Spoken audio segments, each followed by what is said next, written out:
उरणच्या राष्ट्रवादी काँग्रेसमध्ये शरद पवार गटात प्रशांत बाळकृष्ण पाटील यांच्या नेतृत्वाखाली काम करणाऱ्या अनेक पदाधिकाऱ्यांनी दिनांक 29 मे रोजी मुंबई प्रदेश कार्यालयात राष्ट्रवादी काँग्रेसचे प्रदेश अध्यक्ष सुनील तटकरे यांची भेट घेऊन अजितदादा पवार गटात प्रवेश केलाय।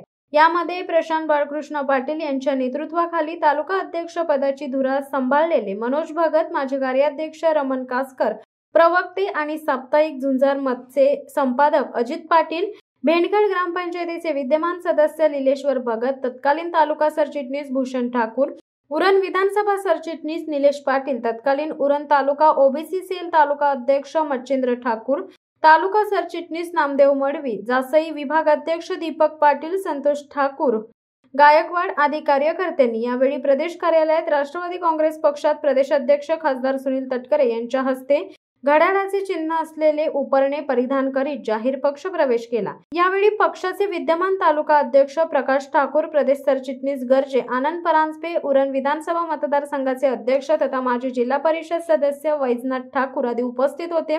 प्रदेश कार्यालयात झालेल्या या छोटेखानी कार्यक्रमात उरणचे सर्व जुने कार्यकर्ते राष्ट्रवादी काँग्रेस पक्षाच्या मुख्य प्रवाहात आल्याचे समाधान व्यक्त करतानाच या नव्याने पक्षात आलेल्या सर्व कार्यकर्त्यांचा योग्य तो सन्मान राखण्याबरोबरच उरण तालुक्यावर या पुढील काळात अधिकाधिक लक्ष देण्याचे अभिवचन प्रदेशाध्यक्ष सुनील तटकरे यांनी दिले।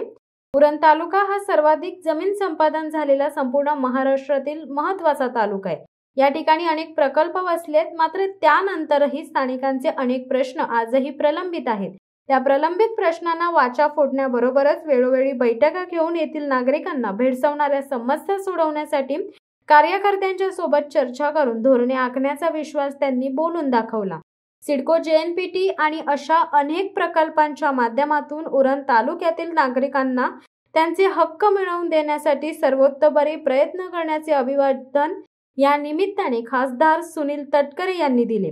प्रवाहाच्या बरोबरच आलेल्या सर्व कार्यकर्त्यांचा योग्य तो मान सन्मान राखण्याबरोबरच कोणताही दुजभाव न करता पक्षवाढीचे प्रयत्न इथून पुढच्या काळात जोमाने करण्याचे अभिवचन त्यांनी कार्यकर्त्यांना दिले। राष्ट्रवादी गटातील उर्वरित कार्यकर्त्यांचा भविष्य काळात देखील अजित पवार यांच्या गटात लवकरच प्रवेश होणार असल्याचे या निमित्ताने जाहीर करण्यात आले। शिवसत्ता टाइम्ससाठी प्रवीण पाटील, उरण। दे धडक बेधडक वृत्त देणाऱ्या आपल्या शिवसत्ता टाइम्स न्यूज चॅनलला लाल बटन दाबून सबस्क्राईब करा आणि बेल आयकॉनला क्लिक करायला विसरू नका।